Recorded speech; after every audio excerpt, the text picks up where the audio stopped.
Participles, the adjective form of the verb, are very important in Latin. Very important.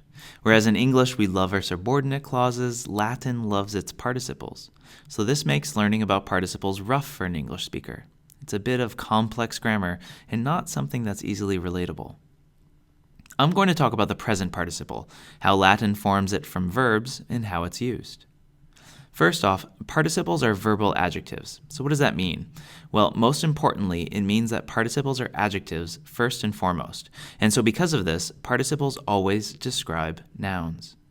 So a participle will have the same case, number, and gender as the noun it describes, but it has the verbal component too, and that's because participles originate from verbs. So in this English example, the teacher, teaching Latin, praised his student. The word teaching is our participle. It comes from the verb to teach, but is really acting as an adjective, describing the teacher. And in Latin, teaching would be construed as a present participle, docens. Okay, so to form the present participle, we always take the present stem, which is the second principal part of the verb, drop off the re ending, and to this we add ns for the nominative singular, docens. The genitive singular is docentis, where the s changes to a t before the third declension ending. Yes, that's right. Present participles are third declension adjectives. And so you'll see these with the blank is, em, es, ium, ibus, esibus endings.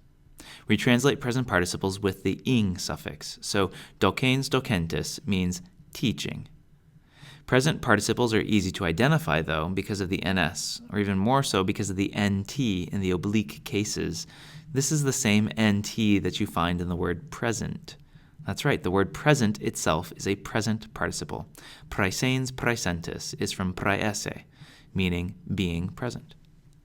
Here, check out how the present participle is similar among all four conjugations of verbs. Remember that the vowel at the end of the present stem is what divides these verbs into the different conjugations. So that's why present participles in the first conjugation end ons, while seconds and thirds end ens, and fourths end ens. And just for kicks, here's how the present participle is declined in the singular. We'll use docens, teaching again. It's a third declension adjective, so it has third declension endings. But check out the neuter accusative singular. It's the same as the nominative, as it should be, but it still can look a little out of place. And here's the full declension in the plural. Notice that participles put an I before the neuter, nominative, and accusative, and the genitive plural endings too. So I said that present participles are translated with an ing. Laudans is praising, docens is teaching, ducens is leading, and audiens is hearing. So here, ancilla dominum audiens laborare coipit. The slave girl, hearing her master, began to work. The hearing describes the slave girl, and it's showing an action that's happening at the same time as she began to work. And that's really what the present participle shows, an action happening at the same time, contemporaneously, to the action of the main verb. In that way, you have to ignore the present of present participles and replace it with same time. The hearing in this sentence isn't happening now, it's happening when she began to work. Leonem morientem videmus. We saw a dying lion.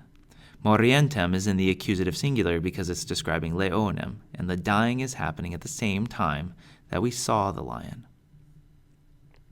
Because the present participle shows same time action, we can translate it with a clause introduced by while or as. So from Cicero, aut sedens aut ambulans disputabam. Both sedens and ambulans are present participles in the nominative case, so they are describing the subject of disputabam, an understood ego. Literally, I, either sitting or walking, was discussing. But that doesn't sound very normal in English. So we can say, while either sitting or walking, I was discussing. Hoc metuens, Jupiter regem dedit. Fearing, that's metuens, this, Jupiter gave them a king. While he was fearing this, or as he feared this, or because he feared this. One other thing, present participles can take direct objects. That's one of the traits it keeps from its origin as a verb. So in this phrase about Jupiter, hoc is actually the neuter accusative singular, direct object of metuens. Vilam entrantes, pueri matrem salutaverunt. Entering the house, or as they entered the house, the boys greeted their mother.